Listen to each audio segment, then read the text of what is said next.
This story is titled, My Parents Skipped My Graduation to Help My Golden Child Sister Move, so I cut them off. Now they're desperate for my help. Hey everyone! Before we jump into today's video, I need your help. We've noticed the channel is losing some traction, and subscribing is one of the best ways you can support us. It's quick, free, and it helps us keep bringing you awesome content. Your support means the world. Let's keep this channel growing together. Thanks so much. Now let's start the video. I guess I should start from the beginning. You guys ever feel like an NPC in your own life? Like you're just kinda there while everyone else is the main character? I'm Ryan, 22 male, and that's pretty much how it's always been in my family. It's weird typing this out, but it feels good to finally tell someone who might actually listen. My younger sister Jenna, 20 female, has always been the golden child. And I don't mean like she occasionally got special treatment. I mean she was always the priority. Every single time. It's like my parents decided when we were little that she was the one worth investing in, and I was just there. When I was 10, I won this math competition. It was district-wide and pretty tough. I was super excited to tell my parents because math was my thing, and I finally had something to be proud of. I remember running home with my medal, only to find them fussing over Jenna's dance recital outfit. I stood there for like 5 minutes before they even noticed me. When I showed them the medal, my dad just said, "That's nice," and went right back to helping Jenna. I remember sitting in my room that night staring at the medal and wondering why I even bothered. That's just one example. There's so many more. When I was 14, I deliberately didn't tell them I had a school presentation, just to see if they'd ask. They didn't. Meanwhile, Jenna came home the same week talking about some dumb history poster project, and my mom literally stayed up until 2 a.m. helping her glue pictures to it. I used to vent to my girlfriend, I'll call her Megan, about this stuff, but she never really got it. "Come on, it's not that bad," she'd say. "Your parents just love Jenna a lot. She's the youngest. Of course they dote on her." Like I was overreacting. Like I wasn't watching my own family pretend I didn't exist. I remember when I turned 16, my dad promised to teach me to drive. He talked about it for months, how it was this father-son tradition and stuff. But then Jenna needed help with some science project, and suddenly Dad had no time for driving lessons. My Uncle Rick ended up teaching me instead. My dad didn't even seem to care. Take also my high school graduation. One of those proud parent moments, mine showed up 20 minutes late. I already had my diploma in hand, standing on the stage for a group photo. I saw them sneaking in the back like it was a casual lunch date they were late for. No photos, no cheers, just my dad whispering, "Jenna's game ran long." Cool. Guess volleyball trumps a once-in-a-lifetime event? My college acceptance letter came the same day Jenna got asked to prom by some football dude. Guess which one got celebrated with a special dinner? I tried talking to them about it once when I was 19. Big mistake. My mom got all defensive and said I was being selfish and that family supports each other. Dad just sat there nodding along like a damn bobblehead. The message was crystal clear. Jenna's needs are more important than Ryan's needs. Always. It messes with your head, you know? Growing up knowing you're the afterthought in your own family, you start to expect disappointment. You train yourself not to get your hopes up. And honestly, when someone actually does show up for you, it feels so weird that you don't even know how to react. Uncle Rick was pretty much the only one who ever saw what was happening. He's my dad's older brother, and he'd pull me aside at family gatherings sometimes and say stuff like, "I see what's happening here, kid, and it's not right." He was the only one who ever validated what I was feeling. Everyone else acted like I was crazy or too sensitive. So anyway, fast forward to college. I busted my ass for 4 years in computer science. Worked part-time, maintained a 3.9 GPA, even made some connections through networking events. I was pretty proud of myself, especially since I'd done it mostly on my own.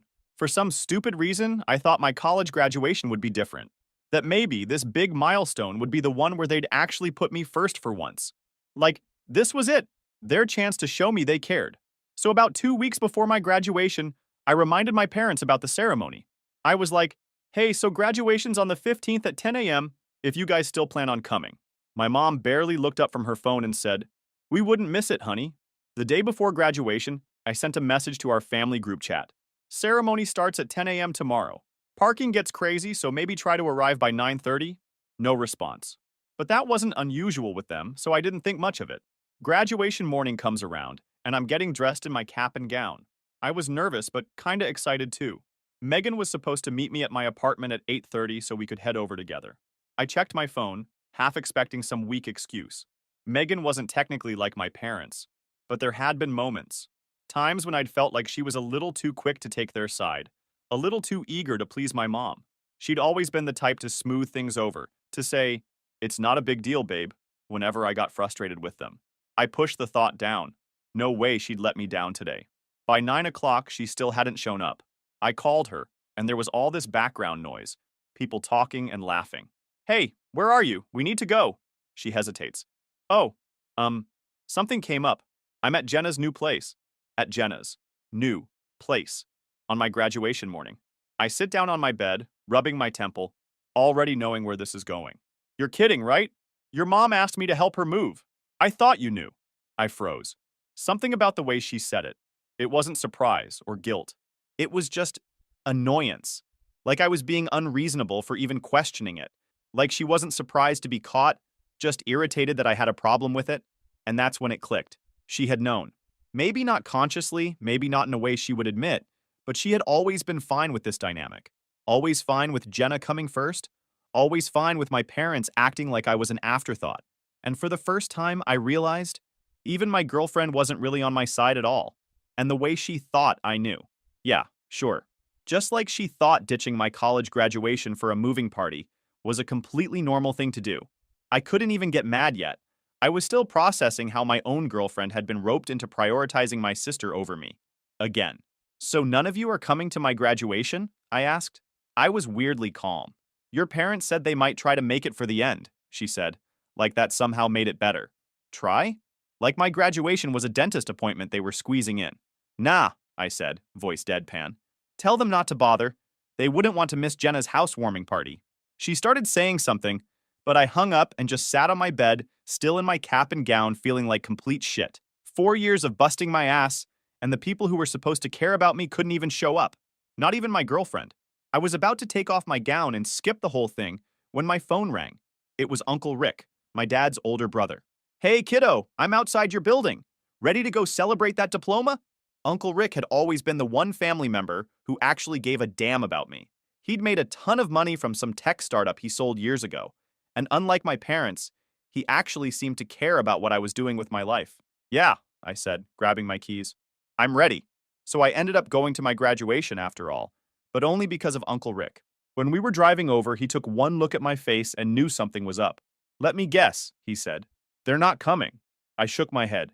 "They're helping Jenna move into her new apartment, having a party. Megan's there too." He cursed.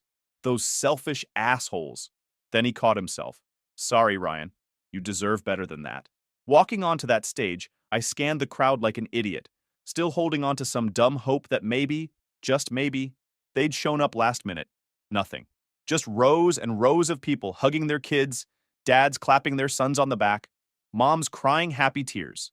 Meanwhile, I'm standing there with my diploma in hand, the only person cheering for me being my uncle, who technically isn't even obligated to give a crap. That's when it really sank in. They didn't just forget me, they made a choice. And the choice was Jenna. After the ceremony, Uncle Rick took me to this fancy steakhouse he'd reserved, like the kind of place where they don't even put prices on the menu. When I walked in wearing my graduation gown, the staff actually applauded, which was embarrassing but kinda nice too. Uncle Rick went all out and got the fanciest thing on the menu. The waiter didn't even ask for my ID.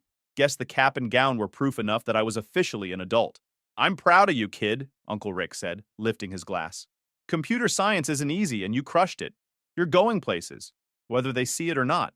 It's wild how much those words meant. Out of everything that happened that day, hearing my uncle say he was proud hit the hardest. For once, someone actually saw what I'd accomplished. My uncle has always been straight with me. When I was younger, he'd pull me aside at family gatherings and say stuff like, "I see what's happening here, and it's not right." He never sugarcoated things or made excuses for my parents like everyone else did. Halfway through lunch, my phone starts buzzing like crazy. At first, I think maybe it's an apology, that they realized how badly they screwed up. But all I found is, "Megan, where are you? Are you coming to Jenna's party after?" "Mom, sorry we couldn't make it, sweetie, but Jenna's apartment is so nice. You'll love it." "Dad, let's do dinner next weekend to celebrate you." Dinner, and for the next weekend. Because, wouldn't want to interrupt Jenna's big day with something as minor as my college graduation. I put my phone face down on the table.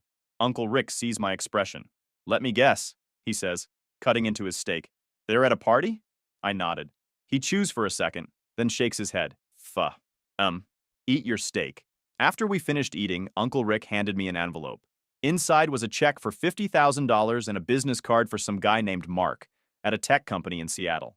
Consider it a graduation gift, he said. Mark's looking for fresh talent. He'll give you an interview if you want it. I stared at the check. That was more money than I'd ever seen in my life. Uncle, I can't. You can, and you will, he said firmly. Look, I never had kids of my own. Let me do this for you. Take the money, take the opportunity, and get the hell away from people who don't appreciate you.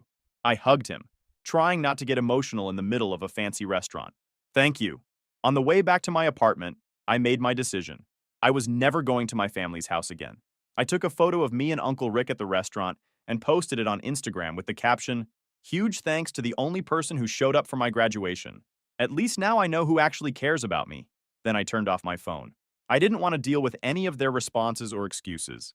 When we got back to my place, Uncle Rick and I talked more about the job in Seattle. It sounded perfect. Junior developer position at a growing company, good salary, chance to move across the country. What about my lease? My stuff? I asked. Uncle Rick waved his hand. Details. We'll figure it out. Question is, do you want a fresh start or not? I thought about how Megan had betrayed me, how my parents had chosen Jenna over me yet again, on what should have been one of the biggest days of my life, how nothing would ever change if I stayed. Yeah, I said. I want a fresh start. We called Mark right then and there. Uncle Rick put him on speaker and introduced me. We talked for about 20 minutes about my projects, my experience, what I was looking for in a job. At the end of the call, Mark said, "How soon can you get out here for an in-person interview?" I looked at my uncle, who gave me a thumbs up. "How about next week?" I said. "Perfect. Rick, send me his resume and I'll have HR set everything up." After we hung up, I felt this weird mix of excitement and nervousness. I was really doing this. Starting over completely. "You're doing the right thing," Uncle Rick said, like he could read my mind. "Sometimes you have to look out for yourself because no one else will." The interview with Mark went way better than I expected. I flew out to Seattle. Uncle Rick paid for the ticket, wouldn't let me argue about it, and the company put me up in this nice hotel downtown. The office was super cool, one of those modern tech spaces with free snacks and standing desks and all that stuff. Mark and I clicked right away. We ended up talking for almost 2 hours, way longer than scheduled. At the end, he was like, "So, when can you start?" Just like that. Junior developer position, 6-figure salary, which blew my mind, plus relocation assistance. I accepted on the spot. The crazy part? I didn't tell anyone about it. Not my parents, not Jenna, and definitely not Megan. I just quietly started packing up my apartment, donated most of my furniture to Goodwill, and loaded what was left into my car. I kept my phone off most of that week. The day before I left, I finally turned it back on to tie up loose ends. Holy shit. 47 missed calls, 93 text messages, voicemails from my parents demanding to know where I was, why I wasn't answering, how I could be so childish about missing one graduation ceremony. Megan's messages were the worst. She went from, "Please talk to me. I know I messed up. Your parents said it would just be an hour, but then everyone started drinking and I couldn't leave," to, "Seriously, Ryan? You're ghosting me over this?" I said I was sorry. "I'm coming over tomorrow. We need to talk about this in person." "Your neighbor said you're moving? Where are you going? Call me." I didn't respond to any of it. Instead, I sent a quick email to my landlord explaining I was breaking my lease and that they could keep the security deposit. Then, I got in my car at 5 a.m. and started the drive to Seattle. It took me 3 days, staying in cheap motels along the way. The whole drive, I kept waiting to feel guilty or sad or something. But honestly, I felt free. Like I was finally escaping this life where I was always second best, always an afterthought. The first month in Seattle was a blur. The company set me up with a temporary apartment while I looked for a place. I found this small but nice apartment downtown, walking distance to work. I threw myself into the job, working long hours, trying to learn everything I could. My boss seemed impressed with how quickly I picked things up. I still talked to Uncle Rick regularly, but as far as everyone else knew, I'd vanished. I changed my number, deleted most of my social media, and created new accounts under slightly different variations of my name. I didn't want to be found. Megan kept trying to reach me through every platform possible. Emails, LinkedIn messages, even reaching out to my college friends. I blocked her on everything. My parents tried calling daily for the first few weeks. I listened to some of their voicemails out of curiosity. "This behavior is unacceptable, Ryan. my mom said in one. We've always supported you, and this is how you repay us? By disappearing and ignoring us? You're breaking your father's heart. And my favorite, your sister misses you. She doesn't understand why you're punishing her for something that wasn't her fault. Please call us back. I deleted them all. The funny thing is, I didn't feel bad about any of it. Not even a little. For the first time in my life, I wasn't constantly waiting for approval or validation that never came. I was just living, focusing on my career, making new friends at work. I even started going to this rock climbing gym nearby. 6 months went by. No contact. I got promoted. Started making actual friends. People who knew nothing about my past or my family drama. Just normal relationships, not tainted by all that baggage. Life was good. Really good. But then came the email from my dad. We need to talk. It's about your inheritance. I actually laughed out loud when I read it. Inheritance? What inheritance? My parents were comfortable, but they weren't rich by any means. Dad had his accounting firm and mom was a part-time real estate agent. They had a nice house in the suburbs and took a vacation once a year. That was it. Even if they had been wealthy, did they seriously think money would make me come crawling back after everything?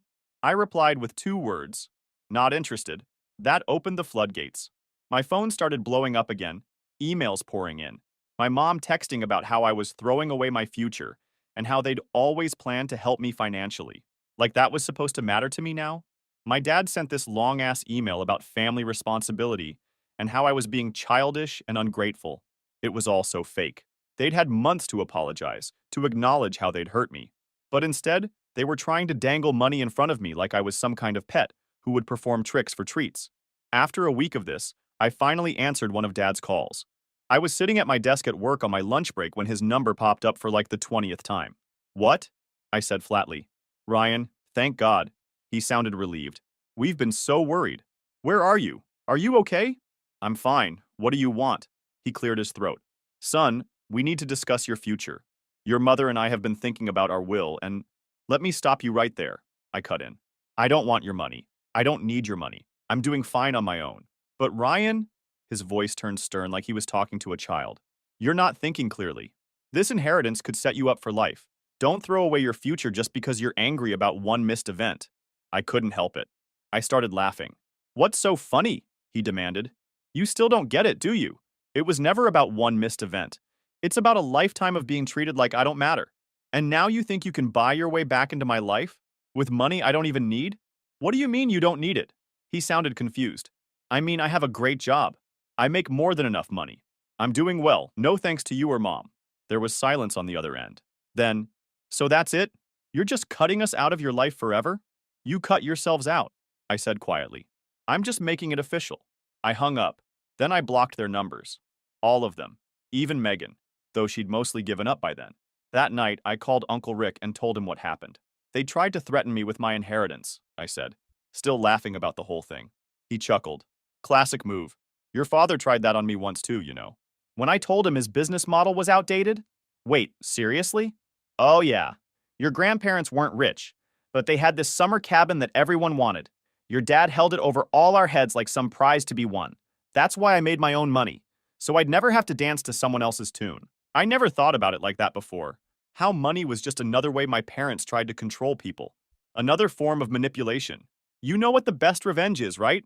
Uncle Rick said. What's that? Success. Living well. Building a life so good they can't help but see what they're missing out on. I liked the sound of that. After I got off the phone, I checked LinkedIn out of curiosity. My dad had viewed my profile multiple times. I could tell he was keeping tabs on me, seeing my job updates, probably trying to figure out where I was living. The thought of him obsessing over my whereabouts while I was happily moving on with my life felt pretty damn good, actually. I updated my LinkedIn that night, added my promotion, some project details, a few professional photos of me at a tech conference. Let him see exactly what he was missing out on. My roommate Dave could tell something was up. You good? He asked when he saw me smirking at my laptop. Yeah, I said. Just dealing with some family drama. The golden child sister and the shitty parents? He asked. I'd told him bits and pieces over beers one night. Yep, they're trying to bribe me back into their lives with some mysterious inheritance. Dave laughed. Dude, that's pathetic. I know, right? The funny part is, I make more money now than they ever will. And before I knew it, 2 years had passed. I went from junior developer to team lead in record time. My boss kept giving me more responsibility because I worked my ass off. I led this huge product launch that actually got some attention in the tech world. I got featured in a couple articles about rising stars in software development. Nothing major, but my face and name were out there. I bought a nice condo overlooking Puget Sound with floor-to-ceiling windows and an actual view. Started making real money, the kind where you don't have to check your bank account before going out to dinner.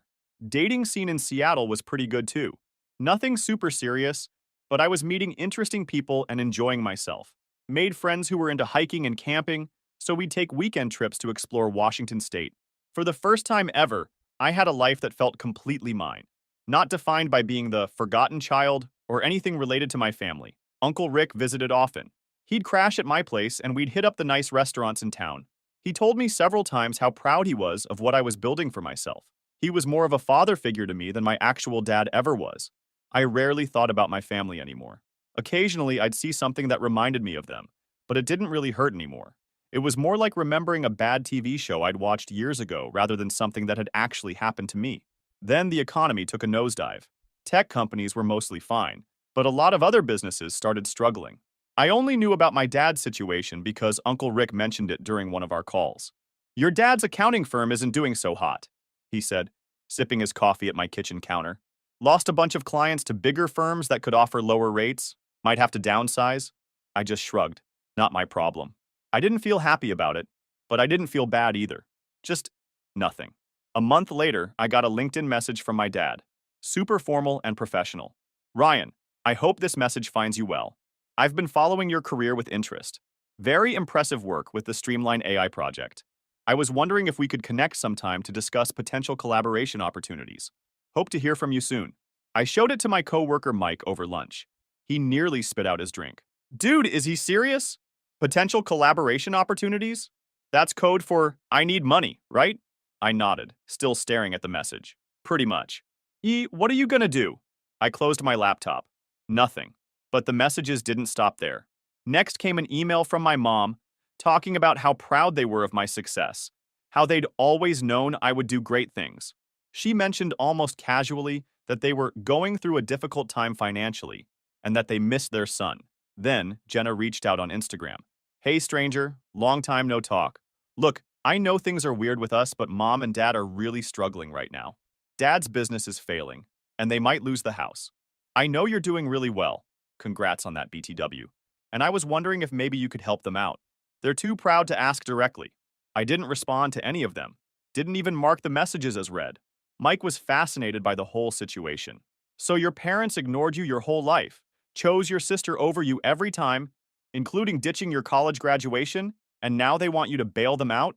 That's some next-level entitlement. Welcome to my family," I said, rolling my eyes. "You're not considering it, are you?" he asked. Hell no. They made their bed. The truth is, part of me enjoyed seeing the tables turn. They'd made me feel powerless and unimportant my whole life. Now I had what they wanted, and they had to come to me. Was that petty? Maybe, but it felt like karma. Then, one Saturday morning, my doorman called up. "Mr. Walker, there's a couple here to see you.